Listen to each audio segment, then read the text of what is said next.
Nomination day in the general election. Mr. Attlee hands in his deposit money at Stepney Town Hall. He has two opponents in this Limehouse division of Stepney, Mr. Edwards, Communist, and Mr. Woodard, Conservative. Mr. Herbert Morrison is contesting a new constituency this election, having moved from Hackney to East Lewisham. A candidate's deposit is £150. This is where Mr. Morrison deposits his, Lewisham Town Hall. East Lewisham is a former Conservative seat. And here's a Conservative stalwart, Mr. Brendan Bracken, the First Lord of the Admiralty, presenting himself for nomination at Paddington Town Hall. His opponent is a soldier, General Mason McFarlane. Labour generals and Air Vice Marshals are a new political portent. The candidates have been hard at it long before nomination, of course. 87 women are among those aspiring to become MPs in the next Parliament. Mrs. Mavis Tate, who was Conservative member for Frome in the last one, addresses factory workers in her constituency. And there's no lack of cheerful optimism about Dr. Edith Summerskill, who won West Fulham for Labour at a 1938 by-election. Besides being Member of Parliament, she's been a frequent member of the BBC Brains Trust. This candidate you've also heard in the same intellectual company, Donald McCulloch, Brains Trust question master, now answering questions on his own account as he battles to hold King's Lynn for the Conservatives.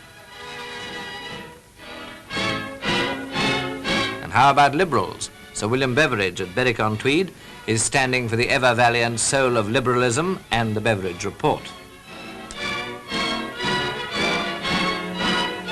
In Scotland, Sir William Darling, former Lord Provost of Edinburgh, well-known speaker and brains truster, is contesting the northern division of his city for Conservatism. And no review of the situation in Scotland would be complete without a picture of Jimmy Maxton, beloved of all parties, but still very independent Labour. In southwest Hull, Mr. Richard Law canvasses for support in the Conservative cause. Like his father, Bonar Law, he's worked his way steadily up to the top. He's Minister of Education in Mr. Churchill's government. And what are they all saying? Well, some say one thing and some another. Movietone, of course, doesn't identify itself with any party. It merely reports what the candidates are saying and doing. Here's Mr. Bevin on housing.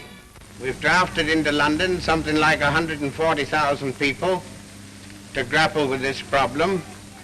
And I'm quite convinced that if the state takes it on and do it properly, we ought to be doing it far quicker than we are at the present moment.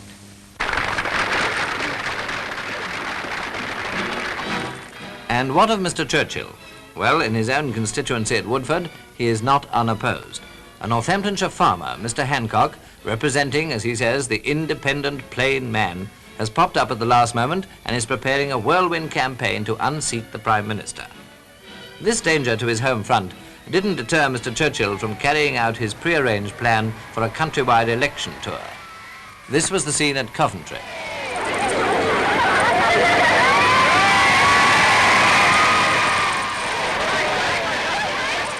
At Leamington, Mr. Eden's constituency, Mr. Churchill appeals for a strong government.